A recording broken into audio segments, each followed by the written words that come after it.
if you're chasing right now, this is all for all my chasers.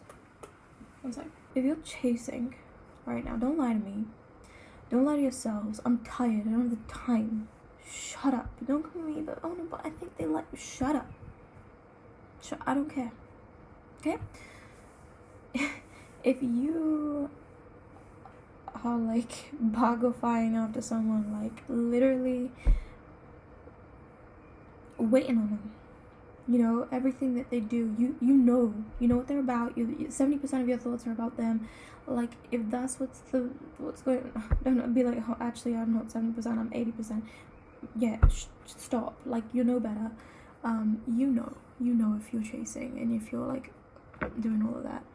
What I need you to do is, because either it's happening to you or it's going to happen to you very soon, and you know what I'm talking about, okay? Because I'm imagining a lot of my viewers are above the age of like 12 when you'd have your like, maybe we have crushes before 12, but oh, is my fucking fan going again? Okay, there we go. Yeah, I'm imagining the majority of you have experienced a few crushes.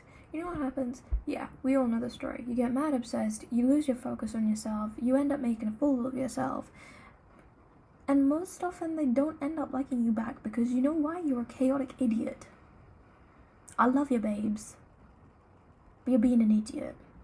Okay, so here's what you're gonna do. You need to now sit down with yourself and you need to figure out, what are you actually chasing? What are you actually running from? Or what are you actually running after? And or what do they make you feel? A lot of the time, especially when we're young, or especially when we haven't done shadow work and therapy, or like just some soul searching, or been through a divorce, we're looking for something in that person. There's something about that person that makes us feel a certain type of way about ourselves. We like who we are when we're with them, or we like what they bring out in us, or we like something about them. We want that for ourselves, and so we chase them thinking that they are the answer to the questions that are only ours to respond to. Do they make you feel sexier about yourself? Do they make you feel more desirable? Do you like that feeling of freedom that they just seem to embody? Like, what is it? Pinpoint it. Do you have problems at home? Because I'm not judging you, but you need to be honest with yourself. Are you just trying to get lost in love? Or in what you think is love? If you have some issues at home, it's hard. But that could also be that you have issues within yourself that need resolving. If that's the case, therapy, baby. Therapy. Read some self-help books if you don't have access to therapy. Don't tell me you can't get a fucking book. Don't tell me that you don't have friends that you can start self-improvement with. Don't tell me that you don't have access to the internet because you're watching me, and that you can't find people that are actually looking within and improving themselves. Healing is accessible to the vast majority of us, and I'm imagining if you're watching this video, you're part of the majority. If it's that they make you feel sexier about yourself, honey, you're putting all your validation on one person. You're chasing whilst they're busy looking the other way, just living their damn life, in the hopes that they're going to turn around and be like, oh yes, you're sexy. They might give you that for 0.5 of a second, if you're lucky. And then you know what they're going to do? They're going to turn back around. So I'm here to tell you to stop running. Stand fucking still in yourself. Figure out what you actually want. There's a lot that you can fill up your own cup.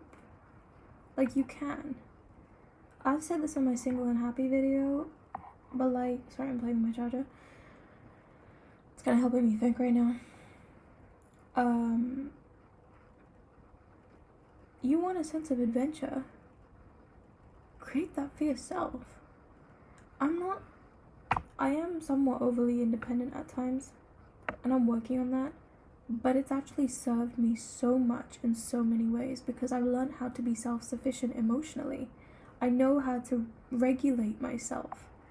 I know if I'm, most of the time, I know if I'm being a crazy bitch and if I need to slow down and be like, okay, honey, let's see what's actually upsetting us. Because I could have a scenario where I'm feeling really angry and I just want to take it out on this person that I'm having a conversation with, and I'm like, they're triggering me, I need to, and because of the scenario, because of the situation, because of who they are, I won't, right? Because it's not appropriate, and also, like, I try to control my temper, and what I do, this is just an example, I reflect, because that's not natural to me, for me to feel that rage over what I supposedly think is triggering me. I reflect, I'm like, okay, but what is it that actually has this? For that level of anger towards said person, there's got to be more to it. Maybe it was something within that interaction and they triggered something really deep within me, but maybe this has been building. Maybe there's something that's been going on in the background that I haven't been tending to. We assume that, like, things operate in isolation. No, they don't. The fact that you perhaps like that person or are in love with that person, sometimes there's more to it. And I honestly think if you're chasing, yeah, sure, especially as a teenager, there could be hormones involved. You can actually genuinely really like the person. But if that's the case,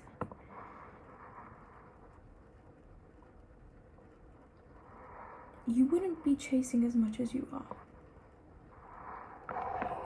Imagine this. I'm trying to think of an analogy. Okay, here's an analogy. You like pasta.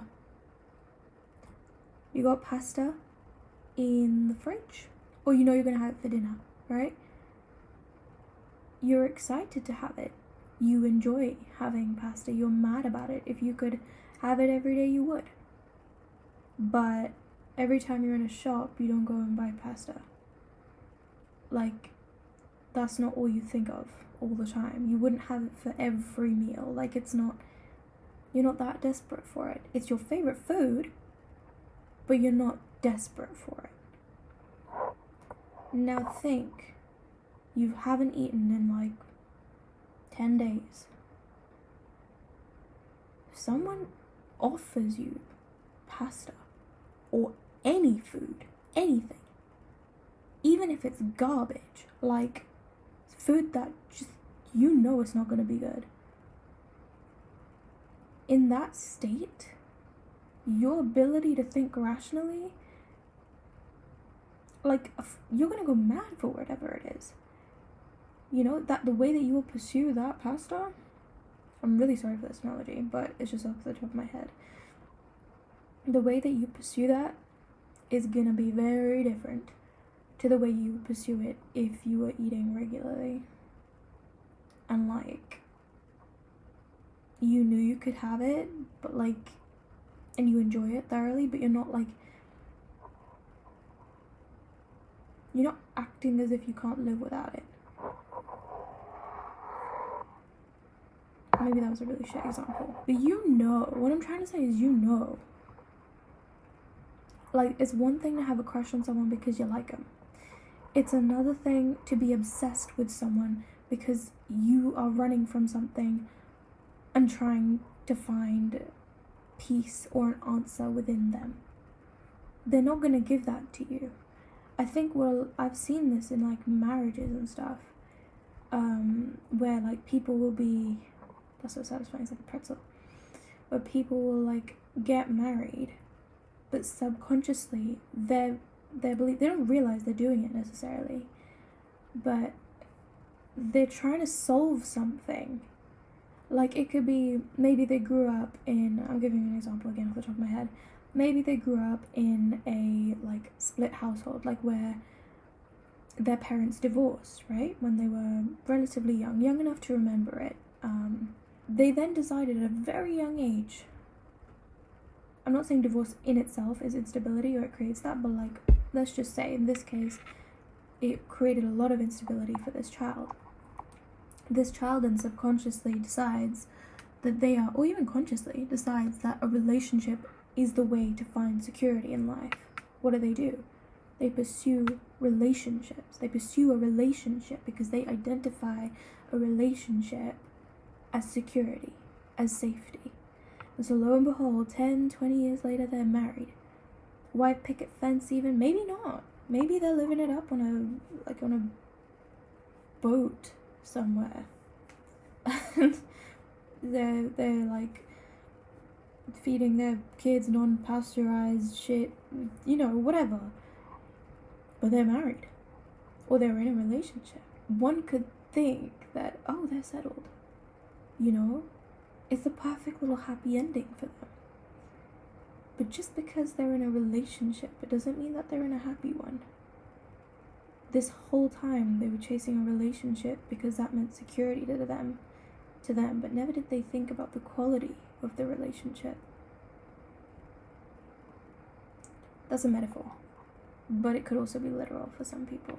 With looking externally, it's as simple as like external validation on the gram. Like, awareness is important. We can recognize that when we're posting a thirst trap, most of the time that's not for us. Like, it's not, like, yeah, it's for us, but we know we're getting external validation. So practice that same awareness. When you find yourself obsessing, whether it be over a person or a prize, whether you assume them to be the same in your situation. Yeah. Please don't, by the way. Like, ew, it's really cheap. Don't treat people like... Yeah. Anyway.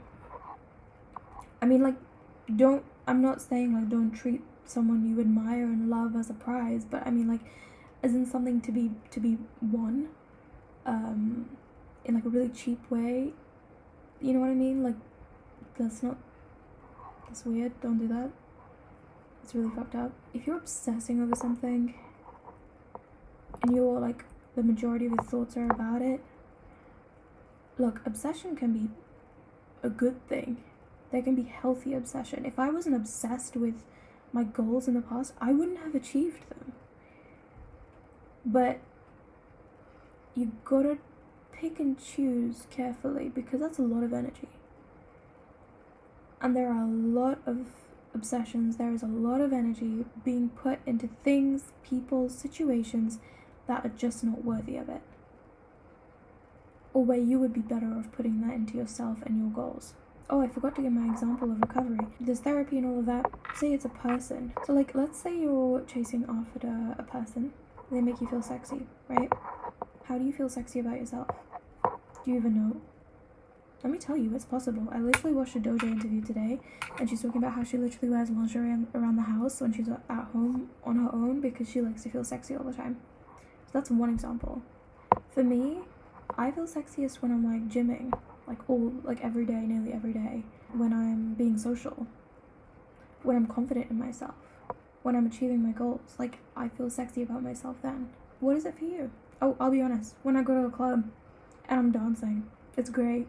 Because I'm not worried about how my dancing is. I'm just drunk and having a good time. So, like, I'm not recommending doing that all the time. But, like, figure out how to replicate that feeling for yourself. If it's a goal that you're pursuing, say you're young, if I achieve this, I'll get this recognition from school. I'll get this recognition from mom and dad. Or mom and who, you know what I mean. Now, I'm not saying that getting recognition, especially as a developing child, is a bad thing. No, it's good to achieve. It's good to strive for something, especially if it means something to you. But I wonder, for some of us, if we equate achievement with receiving love. And perhaps you're an adult, or perhaps you're a young adult, and you're now seeing that you are a chronic overachiever, and you're constantly burnt out, and your personal life is failing, but your academic or your career life is great. Are you perhaps trying to generate a feeling of love in your life? You constantly feel like you're never good enough. What problem are you trying to solve?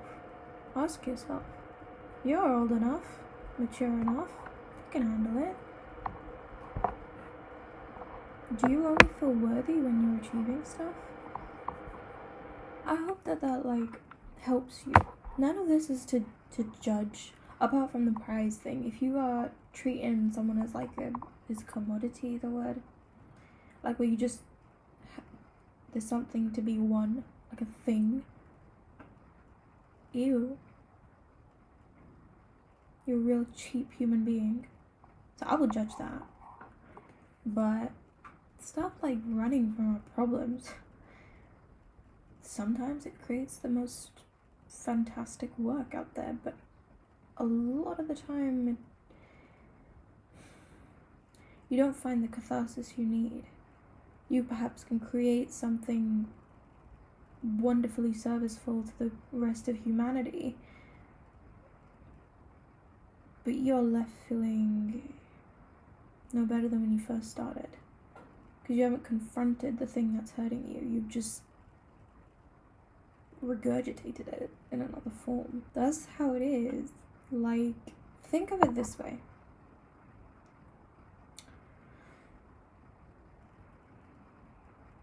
When we are young, or when trauma occurs, this is my interpretation of it. It's like you become a stamp. Like there's imagine like a stamp, like you dip it in ink and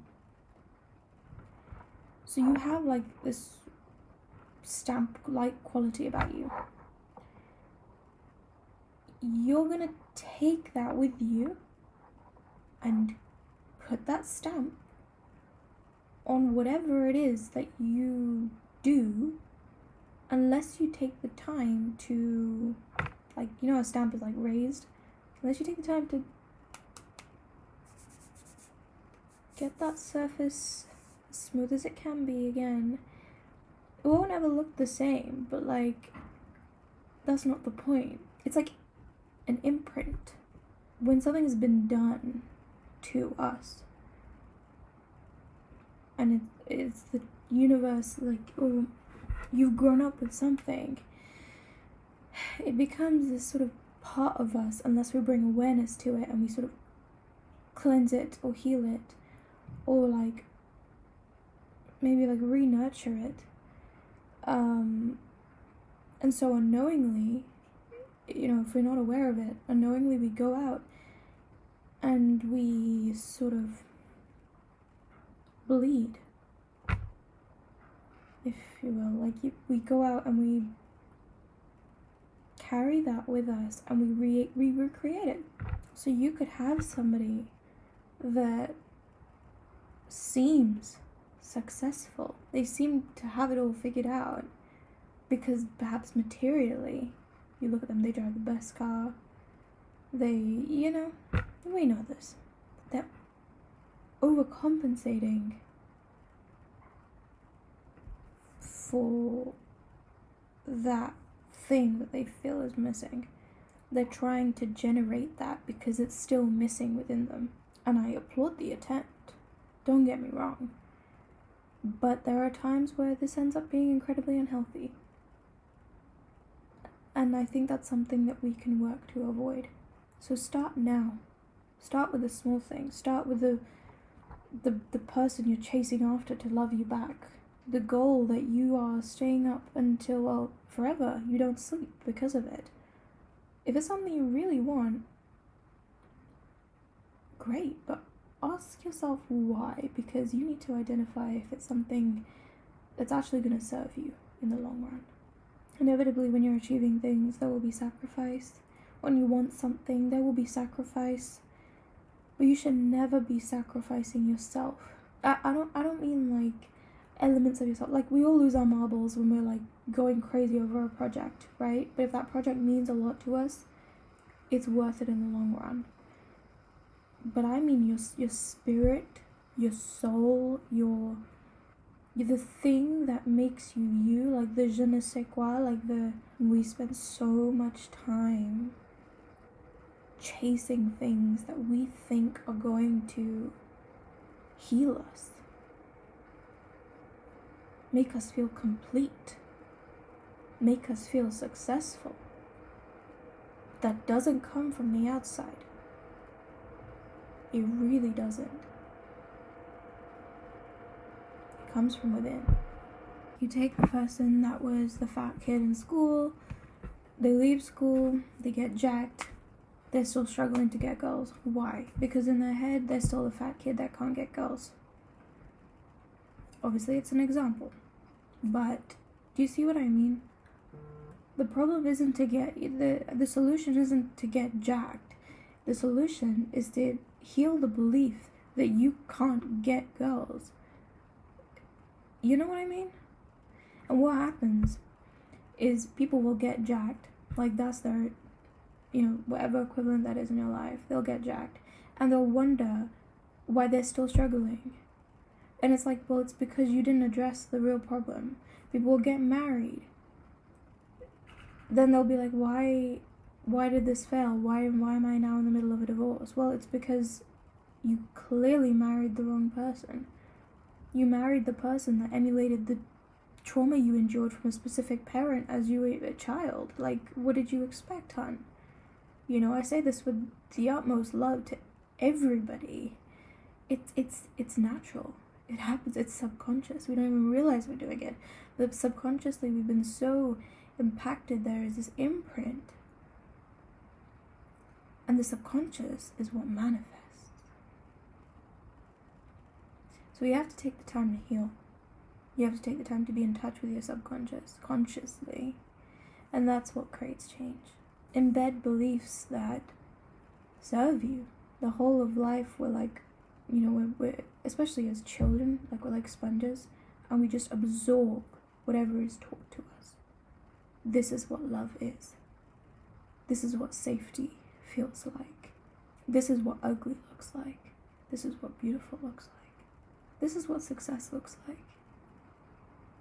That's what fulfillment looks like. How many of those beliefs actually serve the real authentic you? Only you could answer that. We look outside, we look to other people to continuously tell us what is right for us, but we know. If you're in the side of it where you're in that marriage and you're now realizing and you're like, oh my God, I have 3 children and now I'm realizing I need to get a divorce.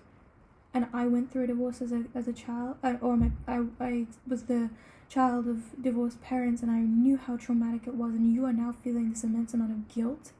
I want you to stop. I want you to stop. What you are going through, what you've been through, the decisions you have made are human decisions. And I'm sure that you did them with the best of intentions. So before you get into any of that guilt, I want you to shut that. I want you to shut it down.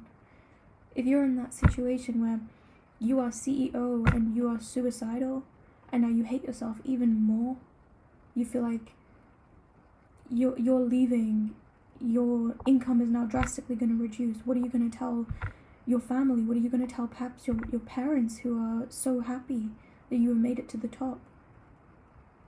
Stop. Guilt is not what we need here. Acceptance is what we need, so that we can heal and find freedom. You can't change the past, but you also don't need to feel shame moving forward. It's just a part of your journey. And if you're hearing this now, this lesson was meant to find you now, not 10 years ago when you met the supposed love of your life. And that's okay. Forgive yourself. Give yourself some grace. It's okay. There'll probably be things right now that I'm subconsciously attracting, where 10, 15, 20, 30, 40, 50 years down the line, I'll be like, oh my God, I was running. And I didn't even realize it. I'm here now to tell you. But who knows? Maybe 30 years down the line, you could be there to tell me. You're gonna be okay. For all my young'uns. You're way too hot to be chasing after some idiot that doesn't even notice you. Okay?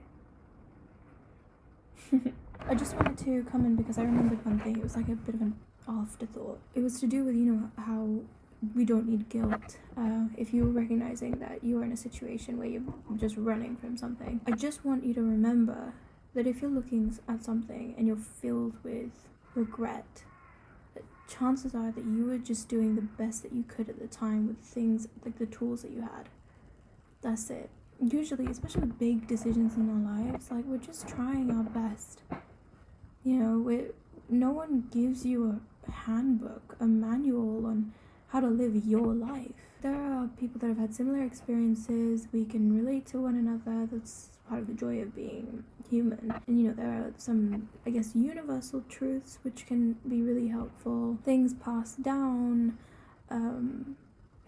But even stuff that was written like 50 years ago, it might not be relevant to you. And even if it was written in the modern day, who's to say it's relevant to you? So if you fucked up, that's okay. That's part of being human. If you did it with the best of intentions, it's okay. You did the best that you could at the time that you did it with the knowledge that you had.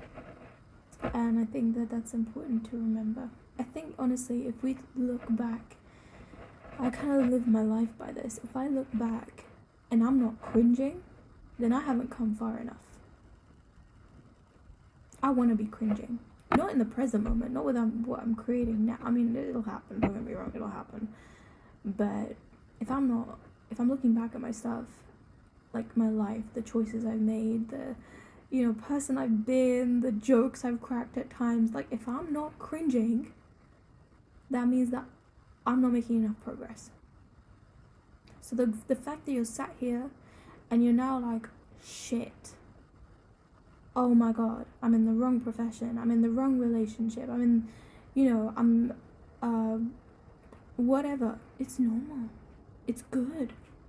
It's awareness. You've unlocked another level of awareness for yourself. You're one step closer to becoming who you are authentically meant to be in this life. It's a good thing. It's a good thing. I just started thinking about, like, kids, and if someone's like, oh shit, I never wanted kids, and they've got kids, like, what do I advise there? I don't think I'm the best person to advise on that, because I don't have kids, and I'm not old, like, enough. I was gonna say old. I wasn't gonna say sorry. I was. Oh my god. What? I wasn't. I'll definitely cringe at that. I was not gonna say old. I meant to say old enough to have, like, I'm not in that position. I think what happens, actually, to be honest, if I talk about real things that I've seen, this does happen. I've seen it in some women, actually. Obviously, of course, it's in men too. I've just seen it personally more in, like, with scenarios where there are women, not because it happens more with women, but just that's what I've seen. And what happens is they realize they never wanted children, and they didn't live out their youth, I guess. They didn't get to know themselves, basically, and they realize that they want more, they want to explore more. There's a whole side of them that they've been missing and neglecting. They haven't listened to it. They feel unheard. They feel unheard. The real, true them feels unheard. And so they have this sort of what we could perceive to be a midlife crisis, right? And it can really hurt their children and harm their family. And again, this goes without saying, I know men do this too. I'm just talking about examples that I've seen. In a condition like that, like I said, no one gives a handbook. I certainly haven't written one. So who am I to tell you what to do with your life? I can only like suggest things, and there's always like the perfect option, but to execute the perfect option requires a perfect human, and I don't think any of us are that. There will always be something that's gotta give. So I think if you're in a situation where you're discovering, oh shit, there is something here where I've neglected a key component of who I am, and I'm in a band-aid situation. Like what I'm doing right now is a band-aid for what I actually want. Find a solution for yourself, because you deserve one. You need to remember that you do deserve a solution. Your needs are important, and to be able to fill, if you have kids, for example, you say you're realizing you need a divorce, right? If your whole objective is to provide a secure household for them, or to provide some element of secure, happy parenting for them, you need to be a secure, happy parent. So rather than staying in, if this is the example for you, rather than staying in the marriage, oh, it's outside. Rather than staying in the marriage, which you now know is clearly not working, you really know that deep down. I'm not just like, oh, I'm having a hard day, this is not right for you. Rather than doing that, and rather than going through the divorce and being like, well, that's it then, their lives are ruined and I'm just a bad parent and da da da da da. No, you're not. Find out what your actual why is. Know what's actually really important to you. Figure out what's actually genuinely important to you, what you don't want to lose. Truly, at the end of it all, I don't mean the approval of other people, that's not what I mean, but what genuinely your soul cannot lose. What is it you cannot live without? Because I guarantee you now that you brought this awareness, you're going to change your life. There are going to be things that there's going to be change happening everywhere. It's going to be a ripple effect. So in all of that madness and all of that world turning upside down feeling, what is it that you will not lose? What is your priority in all of this? Know what your priorities are. And it's not about being perfect and showing up for them. It's just about showing up for them. So you could be going through that divorce, right? But if you're like, I still want my kids to have a secure, happy parent, doesn't mean you're going to be secure and happy every day, or feeling secure and happy every day. It just that means that you're taking the steps to become that, and you're finding out how you can create that for your children in this new situation. So I'm not going to encourage people, for example, who are in a situation where they have kids and they're like, oh, I never wanted kids, to just now go and ditch their kids, because how would that be ethical of me? I can't. I don't think that's right. I mean, again, there's also it depends on the situation. It does depend on the situation, I guess. You could be like, oh my god, I'm truly an awful parent, and I don't mean like you're having an off day, you made a mistake. I mean like you're not cut out to be a parent. And you're having a real honest talk with yourself. I respect that.